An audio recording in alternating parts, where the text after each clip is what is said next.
So our reading today comes from the book of First Kings 3, from verse 16.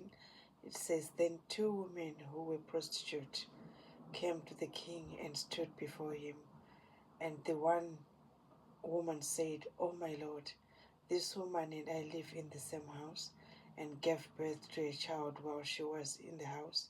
And on the third day after I gave birth, this woman also gave birth. And we were alone together, no one else was with us in the house, just we two.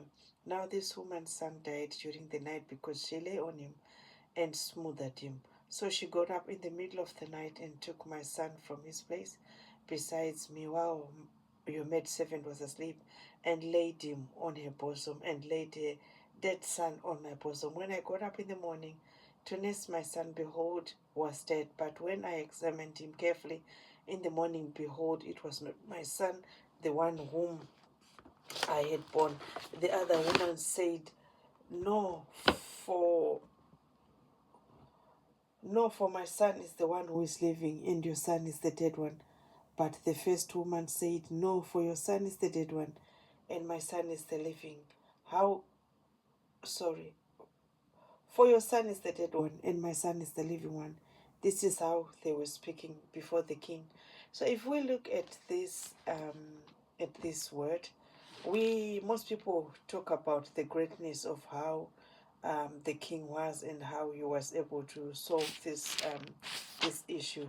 But I just want to come from a different perspective to say, you know, both these women gave birth. So I would like to think that they were all saved and they had a gift. But if you sleep, the enemy will steal from you. For the Bible teaches us that the enemy has come to steal, to kill, and to destroy. If we look at both the women, one had a gift and the gift died because she slept on it. So that means she wasn't praying, she wasn't having an intimate time with the Lord. She just slept on the gift. And then the other one decided to exchange the baby, which I'll call the gift of the other, which means as you sleep, the enemy will steal from you. As you sleep, the enemy will exchange your destiny. So as a child of God, ask yourself, are you oversleeping and allowing the enemy to steal from you? Are you oversleeping, allowing the enemy to exchange your destiny or the destiny of your children? Are you oversleeping and allowing the enemy to run havoc in your finances, in your health, in your family, in your household? How prayerful are you? Because the more you sleep, the more the enemy has leverage over you. Because this woman lost a baby because she overslept. So don't lose what the Lord has given you because of the love of sleep. You know, the Bible says when we sleep, the enemy plants tares, he plants weeds. So do not oversleep and allow the enemy to plant evil in your life, or the enemy.